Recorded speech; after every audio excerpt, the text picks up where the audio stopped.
Ya, pemirsa masih bersama kami di ID Second Closing dan di segmen ini kita akan coba review bagaimana jalannya perdagangan di sepanjang hari ini, proyeksi untuk jangka menengah ataupun untuk jangka panjang. Dan kami ingatkan kembali, Anda masih bisa secara aktif berpartisipasi bersama kami di telepon interaktif di 021 di 8063 5979 dan juga ada WhatsApp interaktif kami di 0812 di 1398 di 3749 seperti yang tertera di layar televisi Anda. Dan untuk mereview jalannya perdagangan di sepanjang hari ini sudah terhubung bersama kami melalui saluran line telepon. Ada Bapak William Hartanto, teknikal analis dari Panin Sekuritas. Kita akan langsung sapa saja. Pak William, apa kabar Pak? Kabar baik. Terima kasih Pak William sudah meluangkan waktu di IDX Channel. Hari ini indeks harga saham gabungan mengalami tekanan yang cukup dalam Pak William, level 5 ribuan sudah ditinggalkan. Kemudian juga tadi sempat terjadi juga trading halt setelah 6 bulan diberlakukan. Ketika itu tekanan yang terjadi juga cukup dalam ini.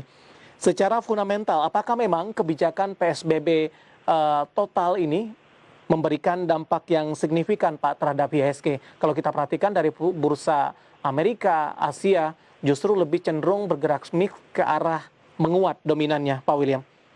Oke, berdasarkan pergerakan hari ini, bahwa sebenarnya IHSG itu secara teknikal sudah mengkonfirmasi akan terjadi downtrend sejak kemarin.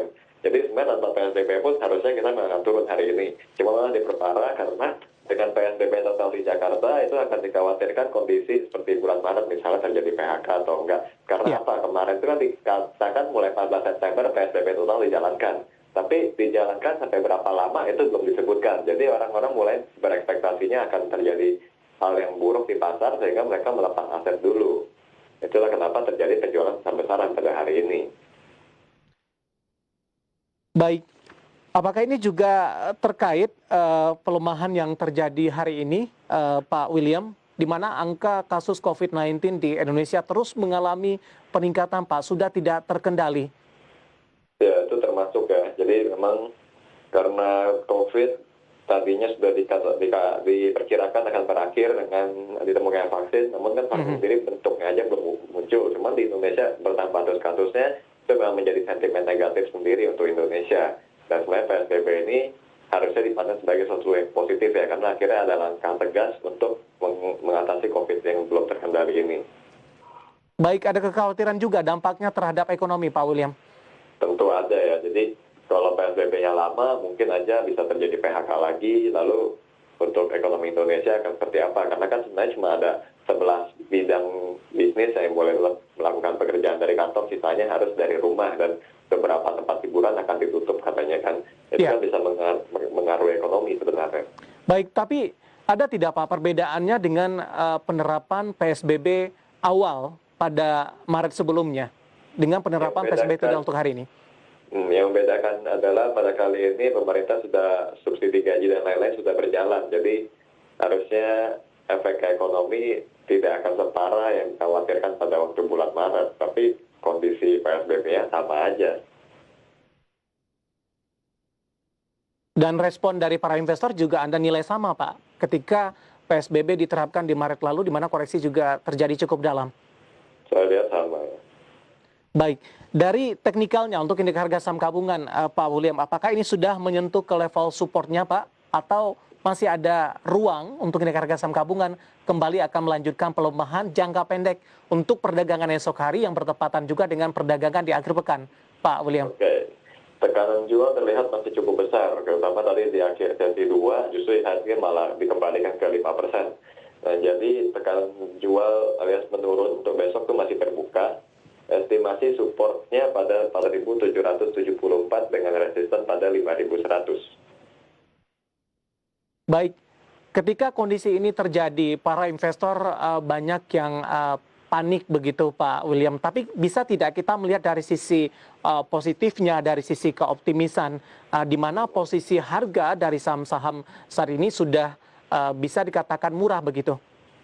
Oh iya, tetap harus dilihat secara optimis. Kenapa bulan Maret aja kita berhasil lalui kan. Cuman kalau baru mulai menurun, saya lebih sangka wait and see. Maksudnya begini, karena marketnya saat ini baru mulai panic selling. Nanti setelah terjadi masa jenuh, di mana kalau kita lihat secara teknikal itu saham-saham chartnya mulai trennya sideways, itulah baru kita mulai melakukan pembelian. Setelah itu akan berakhir dengan penguatan seperti yang saya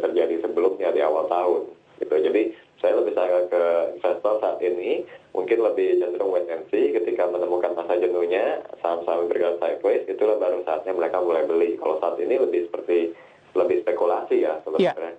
meskipun tekanan yang terjadi sudah cukup dalam begitu. Mm-mm. Baik, kita akan coba lihat saham-saham yang menjadi pemberat bagi indeks harga saham gabungan di penutupan sesi kedua adalah perbankan, Pak William. Ini Ya. tekanannya lebih besar jika dibandingkan dengan beberapa sektor lainnya. Apa yang menyebabkan kondisi ini terjadi, Pak? Ya memang selain pembobotan dari saham ya, mereka kan rata-rata yang kapitalisasi besar ada di perbankan.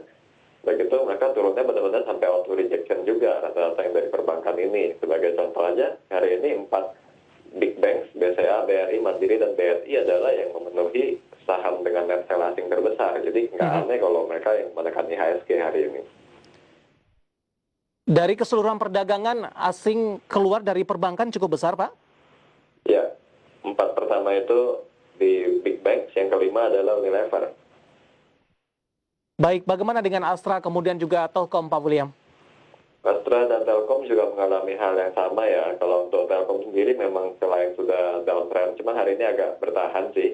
Jadi untuk Telkom lebih memiliki tren tersendiri dan hari ini ada perlawanan juga dari aksi jual belinya. Saya melihat aksi belinya masih lebih dominan untuk Telkom sehingga penurunannya akan lebih terbatas. Sedangkan untuk Astra masih lebih tinggi, lebih dominan jual ya. Jadi potensi untuk menurun kembali lebih terbuka di antara kedua ini. Baik, apa rekomendasi ketika tadi dari perbankan big cap Anda rekomendasikan untuk wait and see terlebih dahulu, bagaimana Telkom dan juga Astra Internasional? Sama ya, wait and see juga. Baik, strategi sama untuk beberapa big cap yang hari ini mengalami koreksi yang cukup dalam ini. Sudah ada beberapa pertanyaan yang masuk, Pak William. Kita akan coba lihat terlebih dahulu di WhatsApp interaktif kami sambil menunggu partisipasi dari pemirsa IDX Channel di telepon interaktif di 02180635979. Kita ke Pekalongan terlebih dahulu, Pak William. Ada IBAS, INKP, Pak William. Sudah ambil posisi di 8.975. Apakah sentimen penurunan masih berlanjut untuk esok hari? Jika dilakukan cut loss di posisi berapa atau di hold saja terlebih dahulu untuk INKP, Pak?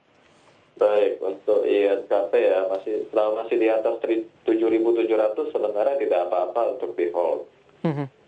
Dan memang harga pulp and paper sendiri kan yang sebenarnya jadi sentimen dari pergerakan INKP. Jadi saya kira nggak akan terlalu bermasalah untuk saham ini.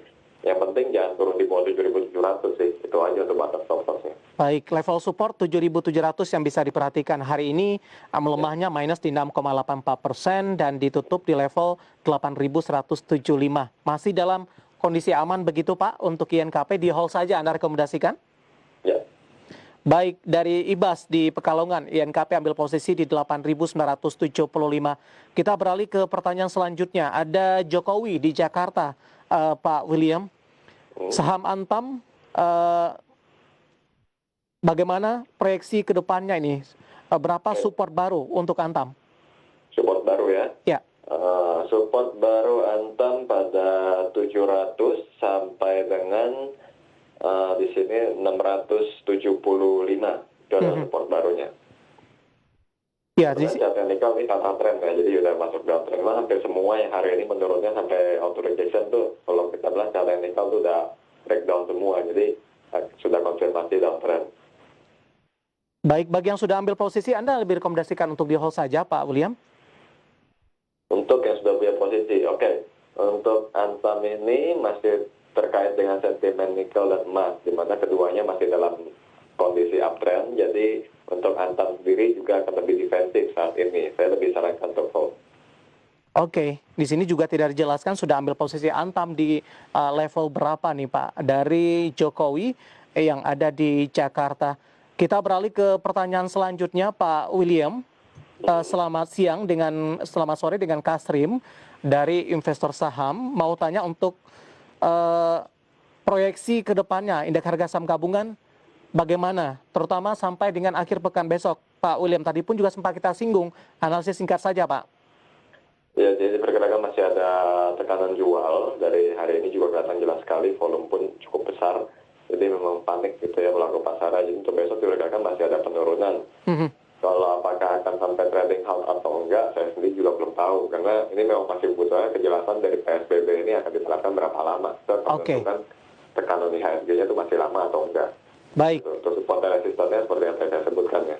Ya, Pak William, menarik, kita akan jeda terlebih dahulu. Nanti kita akan coba lihat saham-saham pilihan yang Anda rekomendasikan. Masih banyak pertanyaan, nanti kita akan coba ulas satu persatu, dan pemirsa telah bersama kami. IDX Second Session Closing akan segera kembali sesaat lagi.